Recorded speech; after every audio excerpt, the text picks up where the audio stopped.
We begin tonight with a story that's taking over social media. We have learned a grand jury will now decide whether charges are warranted in the shooting death of a Brunswick jogger. Good evening. I'm Courtney Bryant. And I'm Russ Spencer. Thank you for joining us tonight. 25-year-old Ahmaud Arbery was killed February 23rd after a pursuit by armed men who later told police they suspected him of being a burglar. Well, this week, his mother's attorney shared graphic video of the incident, sparking an outcry from civil rights groups. Arbery is African American, as you see, and the attorney says the men who chased him are white. Well, late this evening, the GBI posted a statement on Twitter saying it has not been asked to investigate Arbery's death, but it says the Glynn County Police Department has asked it to investigate, quote, allegations of threats against GCPD and individuals involved in the active investigation. Well, today, Tom Durden, an outside prosecutor assigned to this case, released this statement. It says, in part, after careful review of the evidence presented, I am of the opinion that the case should be presented to the grand jury of Glynn County for consideration of criminal charges against those involved in the death of Mr. Arbery. Now, that won't happen for at least a month or more, since Georgia courts are still closed because of COVID-19. We are talking about 25-year-old Ahmaud Arbery.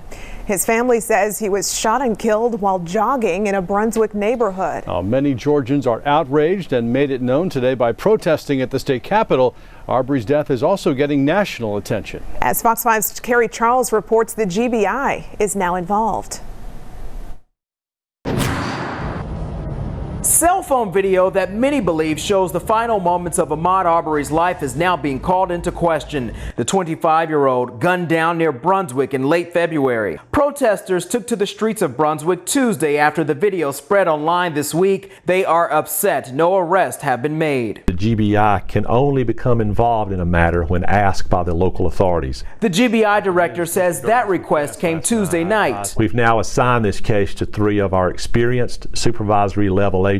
According to the initial report, Gregory McMichael told police there have been several break-ins in the neighborhood and he saw a man he believed to be the suspect running from a house. McMichael said he and his son Travis grabbed their guns. Along with another man, they chased the unidentified man. This cell phone video purportedly shows Arbery running from the men in a pickup truck. He's then confronted by the father and son. McMichael said his son exited the truck with his shotgun and Arbery began to violently attack Travis. The report goes on to say that during the fight, which Fox 5 has decided is too graphic to show on TV, Travis McMichael fired a shot, then another. While the police report doesn't list it, a third shot can be heard. Arbery fell face down and died. Attorneys for Arbery's family call this a modern-day lynching. The McMichaels are white. Arbery, as you saw, was black. This case is expected to go before Glynn County Grand Jury on June 12th.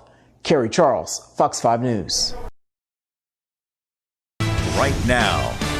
We begin with breaking news tonight. The GBI arrests a father and son for the murder of Ahmaud Arbery. His family says he was jogging when Gregory McMichael and his son Travis shot and killed him. The arrests come 2 days after the GBI started its investigation into that deadly shooting. Good evening. I'm Russ Spencer. I'm Courtney Bryant. Thank you for joining us tonight. The GBI says both suspects confronted Arbery, each of them armed with a gun.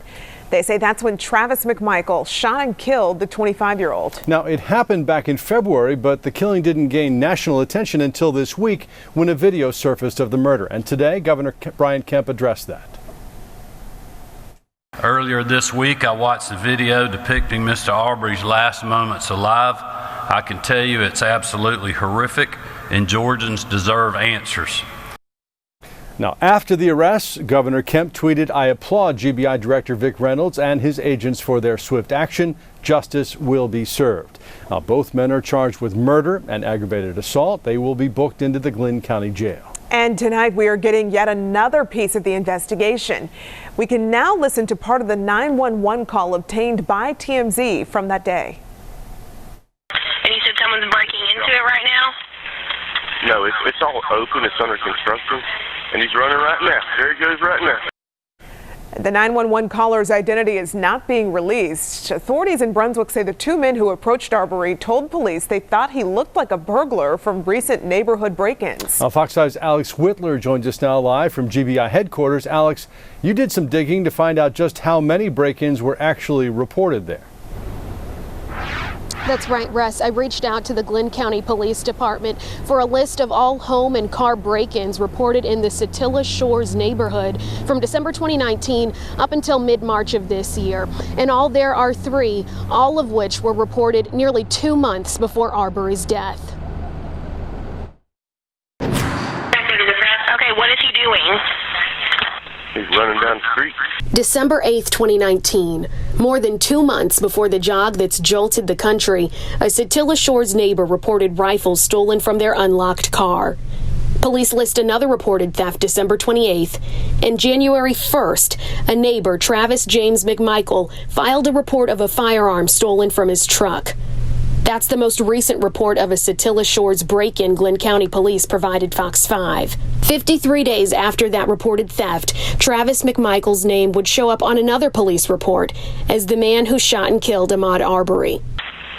I just need to know what he was doing wrong. Was he just on the premises and not supposed to be? Stuff on it. And he's been caught on the camera a bunch before at night. The 911 call TMZ obtained reveals the moments leading up to Arbery's death. According to police reports, Gregory McMichael says he and his son Travis grabbed guns and chased Arbery, thinking he was a suspect of those break-ins. Arbery's family says he jogged for exercise often. Cell phone video appears to show Arbery running from the men in a pickup truck, a tussle, and 3 shots echo. Arbery died. Further investigation revealed he was not armed.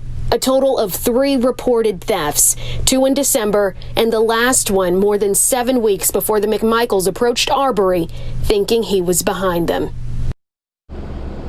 And again, we are just now learning tonight that the McMichaels are charged with aggravated assault and murder. They have been booked and will be placed at Glynn County Jail. Reporting at GBI headquarters, Alex Whitler, Fox 5 News. Certainly a major development tonight, Alex. Thanks. The original prosecutor in the case, George Barnhill, first ruled Arbery's death as justifiable before recusing himself. Barnhill says Arbery's mother asked him to step away from the case because of a conflict of interest. Barnhill's son worked in the same district attorney's office as Gregory McMichael. The case will be presented to a grand jury once courts are back open. They will be closed at least until June because of COVID-19. Now, in the meantime, the Georgia NAACP plans to hold a rally tomorrow. It will honor what would have been Ahmaud Arbery's 26th birthday. NAACP officials say they will continue to fight for justice in Arbery's case. That rally will be at the Glynn County Courthouse. We are getting the first look at the 2 men accused of murdering Ahmaud Arbery. Gregory McMichael and his son Travis are both charged with murder and aggravated assault. Arbery's family says he was jogging when both Gregory and Travis McMichael chased him down and shot him. The 2 men are being booked into the Glynn County Jail. Now, the Arbery family's attorney, Ben Crump, issued this statement after the arrest. It says, in part, it's outrageous that it has taken more than 2 months for Ahmaud Arbery's executioners to be arrested, but better late than never. Now, this is the first step to justice. This murderous father and son duo took the law into their own hands. Right now. From Texas to Michigan and many places in between, Americans are running with Ahmaud Arbery. He's the jogger who was shot and killed in Brunswick, sparking national protests. What do we want? Justice! When do we want it? Now! When do we want it? It had been Ahmaud Arbery's 26th birthday. Last night, the GBI arrested 2 men for his murder. Arbery was killed in February, 74 days ago, and a lot of people are asking why it took so long to make an arrest. Tonight, the nation is closely watching how investigators move forward with this case. Good evening. I'm Russ Spencer. I'm Courtney Bryant. Thank you for joining us tonight. Arbery's family says he was shot and killed while jogging in Brunswick. That's why friends, family, and thousands of strangers across the nation hit the pavement today and used the hashtag #IRunWithAhmaud. Now, we spoke one-on-one with Arbery's family members tonight. Fox 5's Alex Whitler joins us now live. Alex, they say they are comforted by the show of support today. Yeah, and it sure was a lot of it, wasn't it, Russ? Friends, family, fitness enthusiasts, even first-time runners laced up their shoes and hit the pavement tonight, running 2.23 miles in honor of Ahmaud Arbery. He was shot and killed 2/23, February 23rd, doing what he loved. One foot in front of the other. Down the highway, and you would just see him running for miles and miles and miles and miles. And I get tired. And before you know it, you've met your goal. You know, everyone is not racist. That's a retrospective Kevin Smith, Ahmaud Arbery's cousin. He says he's deeply moved by the number of people jogging for justice on what would have been Arbery's 26th birthday. It's the best feeling in the world to see everybody put an effort in keeping my name alive. Arbery's former coach taking to Twitter Friday, posting a video at the last spot he saw the young man alive. I want you to know this morning, Ahmaud, that you got a whole community behind you. Runners 4 hours away in Atlanta trotting down city streets. Anything that we can do individually, as groups, as people that believe in freedom and equality, we have to just keep moving forward. Beyond Georgia's state lines, millions of people pushed themselves Friday, doing the very thing Arbery's family said he was in his final moments on this earth. When I was out there and I looked at the crowd, I saw a lot of black people, a lot of white people, I saw Spanish people, but you know, when it boils down to it, all I saw was humans. And for the first time in my life, I felt like, as humans, we finally came together as one. One step, one breath, one moment of solidarity at a time. Now, I did speak to several of Ahmaud's loved ones over the phone today, and they all tell me they're not going to stop. This continues tomorrow. These demonstrations continue into next week, and they're not going to stop until they feel justice has been served. Reporting in Atlanta, Alex Whitler, Fox 5 News. A lot of people supporting them now. Alex, thanks. Georgians are also rallying at the scene of the shooting in Brunswick. This morning, demonstrators gathered to protest Arbery's death. And here's the message to protesters from pastor and activist Devon Knight. It's not your fault, Ahmaud, that on February the 23rd, 2020, you were jogging in a neighborhood, minding your own business. It's not your fault that two extremists, two cowards, two thugs chased you and killed you. It's not your fault. A lot of people saying they won't be satisfied until everyone involved is held accountable. Many question the involvement of the person who took the video showing the deadly shooting. Others have asked why local authorities didn't immediately make any arrests when it happened in February. The NAACP Houston Vice President says there's a reason for the nationwide run in honor of Arbery's birthday. Take a listen. We've got to run in order to speed justice up. We've got to run to change laws and policies. Well, today, a judge denied bond for Gregory McMichael and his son Travis, the men accused of murdering Arbery. The two made their first appearance in court via video.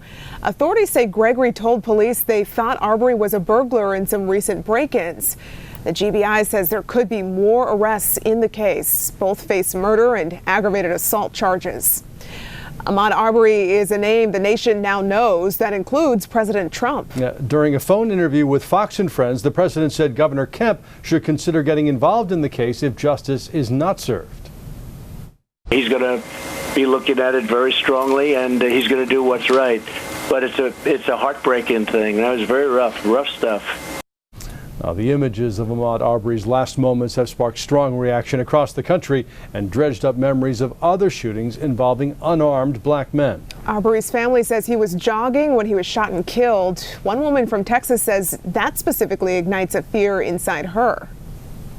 My son jogs most mornings, and that has been a fear of mine that he would have an altercation like that, especially after Trayvon Martin. Developing information in the case of a man shot and killed in Brunswick. The GBI is investigating newly released surveillance video believed to show Ahmaud Arbery in the moments just before his death. Good evening, I'm Courtney Bryant. And I'm Russ Spencer. Thank you for joining us tonight. The state has now appointed a new special prosecutor. And as Fox 5's Kerry Charles reports, the district attorney now in charge of the case is from Metro Atlanta. New video shows what appears to be Ahmaud Arbery shortly before he was shot and killed in late February in Brunswick. It shows a man walk in and look around a house under construction. On Monday, Georgia's Attorney General announced the case would move from Glenn County and be handled by Cobb County Prosecutor Joyette Holmes. There have been so many issues with the prosecutors there and the conflicts that exist in a relatively small community. Her office has the resources, they have the personnel, they have the experience to be able to handle this case. And Joyette herself is a former prosecutor, defense attorney, and judge. And so she has got a great reputation. And I am confident that they will get to the bottom of this. Last Thursday, the GBI arrested and charged 2 men with murder in connection with the case. On Friday, Gregory McMichael and his son Travis appeared for arraignment. A judge denied bond. The arrest came after this video, which the GBI says goes on to show the deadly encounter between 25-year-old Arbery and the McMichaels. The video was released to the public last week. Is there any significance to one, it being in Metro Atlanta, and then having a district attorney who's a black woman? Well, we specifically requested a member of the Black Bar. We feel like members of the Black Bar will have an easier time identifying with the true racial undertones of something like what we believe to be a modern day lynching. Attorney Merritt tells me Arbery's mother received a call Monday afternoon from the district attorney introducing herself and promising to seek justice in this case.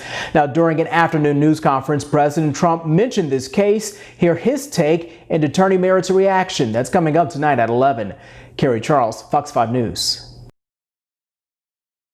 Fox 5 now has a copy of the autopsy report in the shooting death of Ahmaud Arbery. Good evening. I'm Russ Spencer. And I'm Courtney Bryant. Thank you for joining us tonight. Lawmakers and activists are now calling for Georgia to pass a hate crime law. It is only one of 4 states that doesn't have one. Fox 5's Kerry Charles joins us now live tonight. Kerry, you spoke with a local city councilman who presented Arbery's family with a proclamation during a rally in Brunswick. Yeah, that's right. We're going to talk about that in just a moment. But I want to begin tonight with that autopsy report. It was provided to Fox 5 from the GBI. That report, it says Ahmaud Arbery suffered 2 close-range shotgun wounds to the chest. There is a mention of a 3rd bullet. The report says that it grazed a wrist. I want to show you some video from earlier today. State lawmakers showing their support for Arbery's family. Tuesday afternoon, they rallied on the steps of the Glenn County Courthouse, calling on the state legislature, as mentioned, to pass a hate crime bill.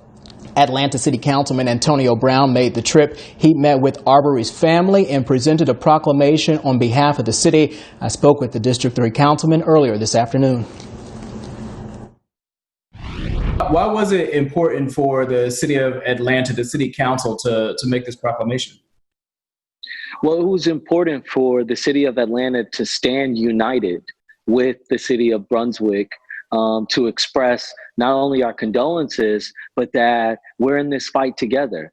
And, you know, this could happen anywhere in the state of Georgia. And so a couple of details that we do want to run through tonight, just to remind you, you may be familiar with this story. Gregory McMichael and his son Travis, they are charged in connection with Arbery's murder. The GBI says the McMichaels can actually be seen in a video that's been widely shared, stopping Arbery in the middle of the road. There was an altercation there, and then that's when the GBI says those shots were fired. Also want to mention to you today that Governor Kemp said that he looks forward to working with the state legislature on this push for a hate crime bill. He says that work will get underway when members reconvene in June. Kerry Charles, Fox 5 News. All right, Kerry, thanks very much. Now, this is the video that Kerry just mentioned that sparked outrage across the nation, showing the shooting death of Ahmaud Arbery. The scene was filmed by a neighbor identified as William Roddy Bryan. In a police report, Gregory McMichael, one of the suspects, says someone named Roddy was at the scene of the crime. But Bryan's attorney says he does not have a relationship with the McMichaels. My client was responding to what he saw, which was someone in the community that he didn't know being followed by a vehicle that he recognized. We have a full breakdown of the investigation as it stands right now on our website. Just head to fox5atlanta.com. Turn now to new developments in the shooting death of Ahmaud Arbery, whose killing has sparked national outrage. He is the 25-year-old man who was shot and killed in Brunswick, while his family says he was out jogging. Tonight, an unsigned note is raising questions about what exactly happened the day Arbery died. A reporter with WJTX in Jacksonville, Florida, found the note on the street corner where the 25-year-old was shot and killed. Take a look. It says, "Ahmaud, I am so sorry. I should have stopped them. I am so sorry." The GBI has not said whether it plans to investigate that note. Now, attorneys for Arbery's family released a statement about who left the note. It says, quote, "They feel great sympathy for the person who wrote that note and would like to speak with them to determine what they knew or what they saw. If that person would like to confidentially come forward and communicate with the family, they can contact the legal team or reach out directly to Mr. Arbery's family." Meantime, Arbery's mother says she wants prosecutors in her son's case to seek the death penalty for Gregory and Travis McMichael. Listen to part of her interview with TMZ Live. Coming from the mother's, my point of view, my son died, so they should die as well.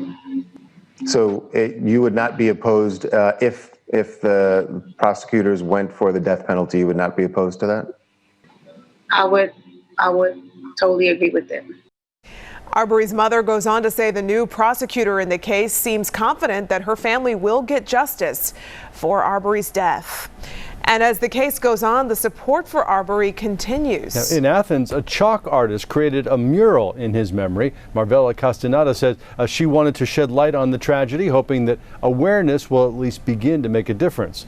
You can see the mural features a drawing of Arbery with a message that says, "They didn't make arrests because of the video. They made arrests because we saw the video." Meantime, the Just Georgia Coalition announced today that it will host a justice caravan from Atlanta to Brunswick this weekend. And their slogan, "We are not satisfied." Organizers say they will demand the resignation of District Attorneys Jackie Johnson and George Barnhill over their handling of this case. Based on the actions or the inaction of those DAs who had this case early on, it is clear that the people of Brunswick are not being protected appropriately by the prosecuting attorney down in those areas. The caravan will leave this Saturday morning. We have all the details and more on the entire investigation on our website, fox5atlanta.com. We first showed you this unsigned note last night, and tonight the GBI says it has identified the person who wrote it. It reads, "Ahmaud, I am so sorry. I should have stopped them. I am so sorry." Agents tell Fox 5 the owner is not connected to the murder investigation in any way. The note had been left near the crime scene. Meanwhile, a Miami artist returned to his hometown of Brunswick today. He is painting a mural of Arbery on the old Wigfall building, which is set to become the city's African American Cultural Center. Marvin Week says his goal is to unite the community and the country. He says Arbery's father and uncle have already stopped by to see the mural. He was very proud of the process, and he wanted to be a part of it and continue. I think this gives us a link to currently what happened yesterday, today, and tomorrow. Arbery's mural will remain on the building when it opens as the African American Cultural Center this summer. For the first time tonight, we're hearing from the defense team of one of the men accused in the shooting death of Ahmaud Arbery. Franklin and Laura Hogue are representing Gregory McMichael. Police charged the 64-year-old and his son Travis with the murder of 25-year-old Ahmaud Arbery. During a news conference today, the Hogues said there is more to the story than the narrative they feel the public has been given, and they've uncovered evidence that proves that. We have amassed witnesses, documents, videotape that tells a very different story. There's issues with timing on videos that are on the internet. There's issues with date stamps and time stamps. So the video may not be the only video that becomes important in this case. The Hogues declined to go into further detail, but said they are working to schedule a preliminary hearing during which they plan to reveal some of that evidence. Meantime, authorities have uncovered new information in the case. Investigators say they hope a new 911 call and surveillance video will offer more insight into the events that led up to that deadly shooting. Georgia investigators are developing a timeline of events before the fatal shooting of Ahmaud Arbery. On February 11th, less than 2 weeks before the shooting, Travis McMichael made a call to 911, reporting a man running into a house under construction. The black male, red shirt, white shorts. And you said the house is being built? It's being built, yes ma'am. It's vacant right now. He is in the house. When I turned around and saw him and backed up, he reached into his pocket and ran into the house. So I don't know if he's armed or not, but he looked like he was acting like he was. Now we're getting a look at new surveillance video showing a man wearing a T-shirt and shorts entering that same construction site on December 17th. It's unclear whether it's 25-year-old Arbery. An attorney for the property owner says it's the homeowner's opinion, after watching Mr. Arbery's movements on the video, that he briefly stopped into the home under construction to get a drink of water from the working sinks. They also say the homeowner acknowledges that nothing was stolen or damaged. Days later, on February 23rd, a young man believed to be Arbery can be seen walking into that same property. Police say minutes later, he was chased down and shot to death by Gregory McMichael and his son Travis. The two told officers they thought he was an armed burglar. Both suspects are still in jail tonight. A grand jury will not hear the case until mid-June at the earliest, since all courts are still closed because of COVID-19 restrictions. The new arrest in the shooting death of Ahmaud Arbery, the Georgia man whose killing sparked nationwide outrage. Good evening. I'm Russ Spencer. I'm Courtney Bryant. Thank you for joining us tonight. The GBI has arrested William Roddy Bryan. He is the man who authorities say took this video back in February, which showed the moments leading up to the shooting death of 25-year-old Ahmaud Arbery in Brunswick. Bryan now faces felony murder and criminal attempt to commit false imprisonment charges. Attorneys representing Arbery's family in the case released this statement, saying in part, "We called for his arrest from the very beginning of this process. His involvement in the murder of Mr. Arbery was obvious to us, to many around the country, and after their thorough investigation, it was clear to the GBI as well."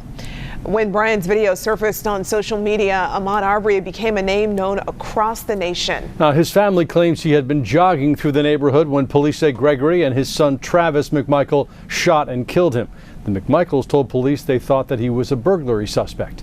2 months after the shooting, local authorities asked the GBI to step in. Now, GBI plans to hold a news conference tomorrow morning about the new arrest. We will have full coverage of the developments made so far in the Ahmaud Arbery case. You can find that on our website, fox5atlanta.com. Activists are calling for an investigation into the handling of Ahmaud Arbery's death. He was shot and killed back in February, but no arrests were made until just a few weeks ago. Tonight, attorneys for Arbery's family say they feel satisfied after Arbery's parents met with the Department of Justice.